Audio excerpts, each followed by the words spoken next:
talk about some process basics. Let me tell you this, whether you bake bread in the kitchen or make machines in the shop floor, process is a process everywhere. How many of you agree?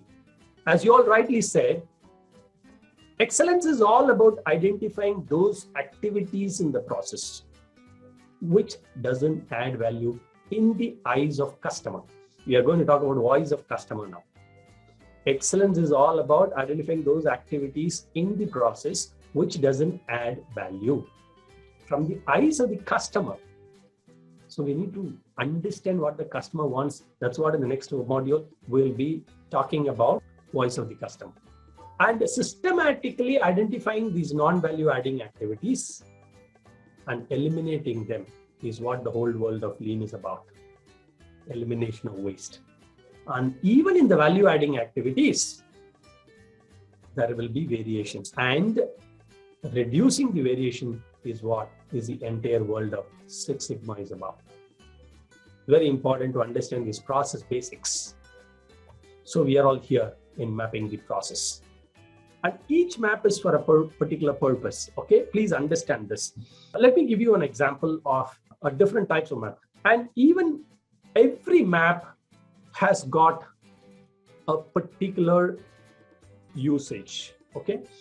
Now, the choice of the map depends upon the decision that you want to make. Information is for decision making,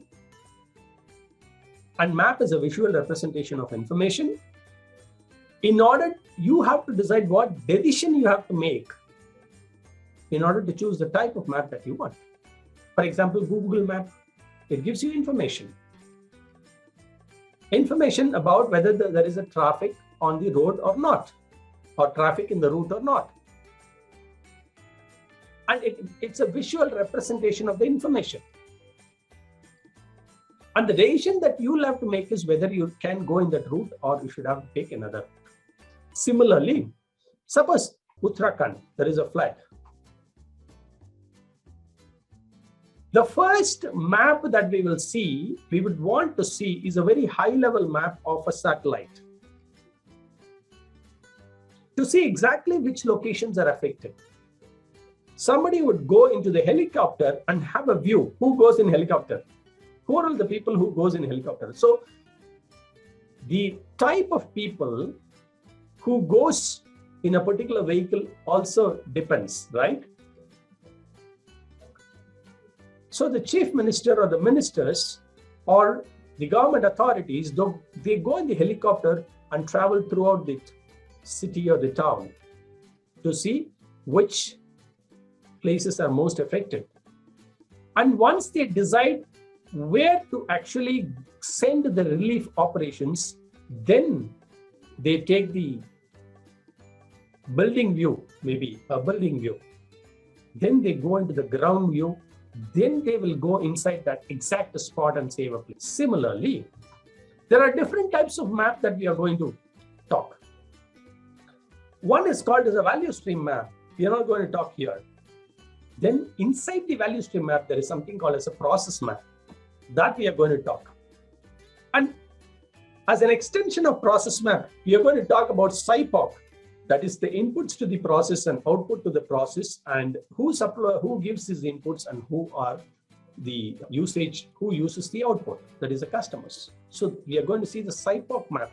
So the process map is inside the SIPOC. The process map is also used inside value stream. But in the value stream map, I'm not going to go into the detail of the value stream map. In the value stream map, it is there in the center. On the top is the information flow, on the bottom is the timeline. Whereas in SIPOC map, the process is at the center, inputs, outputs on left-hand side and right-hand side. Okay, so VSM is not the subject matter of discussion today. The subject matter in discussion is the SIPOC. And SIPOC only gives high-level processes and not the depth of processes. SIPOC doesn't talk about a detailed activities in the process. There is something called as a cross-functional map. The cross-functional map is the set of activities that is going from one function to the other. For example, I'm going to talk about a sales function From sales, it goes to, from marketing function, from marketing, the something goes to the sales function. From sales function, it goes to the operations. From operations, it goes to purchase. From purchase, it goes to stores. From stores, it goes back to production. From production, it goes back to dispatch. From dispatch, it goes to logistics. So there are different functions involved in operations of manufacturing, and the activities flows across the functions, and each function is written as lanes. So it is also called as a swim lane mapping. The swim lane maps and the cross-functional maps are used synonymously. Now, why do we use this when do we use these cross-functional maps or swim lane maps? Depends upon what decision that we want to make. Suppose if it is interconnected type of processes, interfunctional processes, then when it transfers from one function to the other, when the activity gets transferred from one function to the other, it is called hand off, because the marketing hands over to the sales hand over to the operations hand over to the planning hands over to something to the suppliers, and the work order they hand over to the production, and production hands over to this thing. There are a lot of things that goes back and forth, and is that handoffs are the weakest link in any process. And once you identify these weak links, then you can start strengthening them. So the objective, the decision that we have to make is, where is the weak link? That's the thing, that information that we want, and for which the cross-functional map helps.